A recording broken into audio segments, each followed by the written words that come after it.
Evet, Orta Doğu ve Balkanların en iyi atıcılarından. Ne sıkışmış?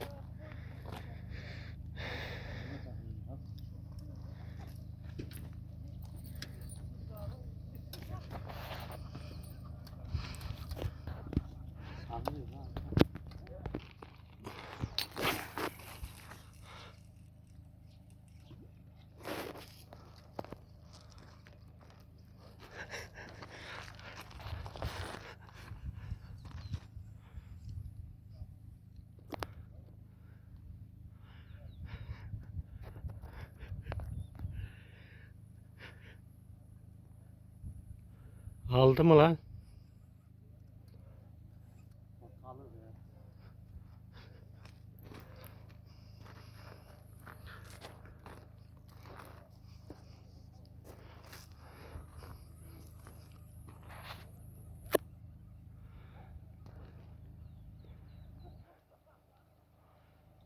Evet, bir yosun çıkardı. Müthiş iş yapıyor bugün. Evet, tekrar otu temizledi. Orta Doğu ve Balkanların en hızlı atıcılarından. Müthiş atar.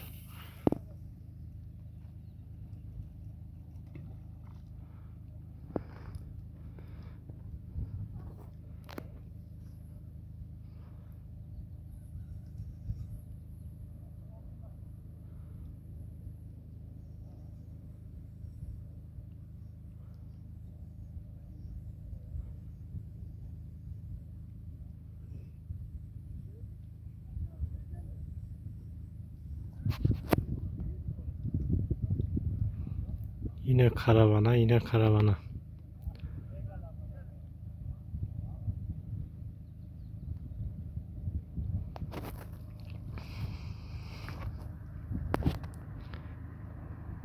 Evet, şansını tekrar deneyecek.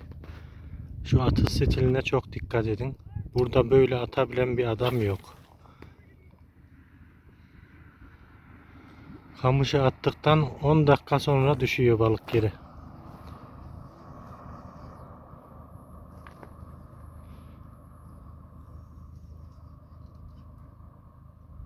Evet, yine bir yosun yakaladı. Müthiş.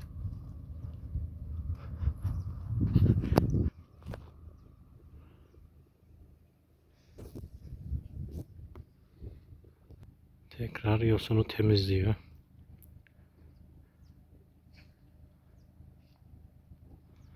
Kamera kayıttayken bir tane mutlaka alacak bugün. Evet, şöyle geniş açı verelim. Atış stiline çok dikkat edin.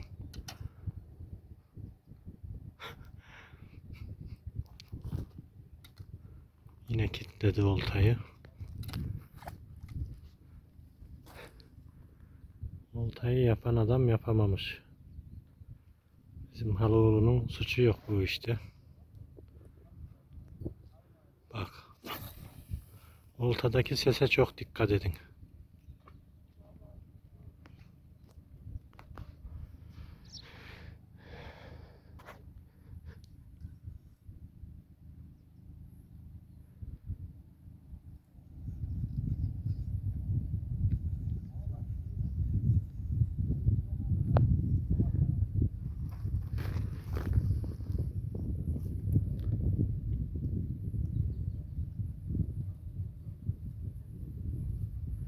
Evet, yine büyük bir yosun geliyor. Müthiş.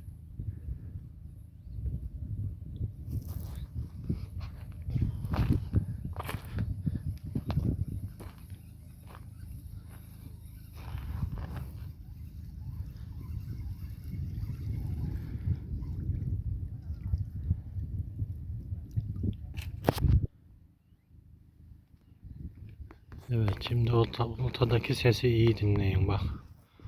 Bunu burada bu sesi çıkartacak bir tane balıkçı yok.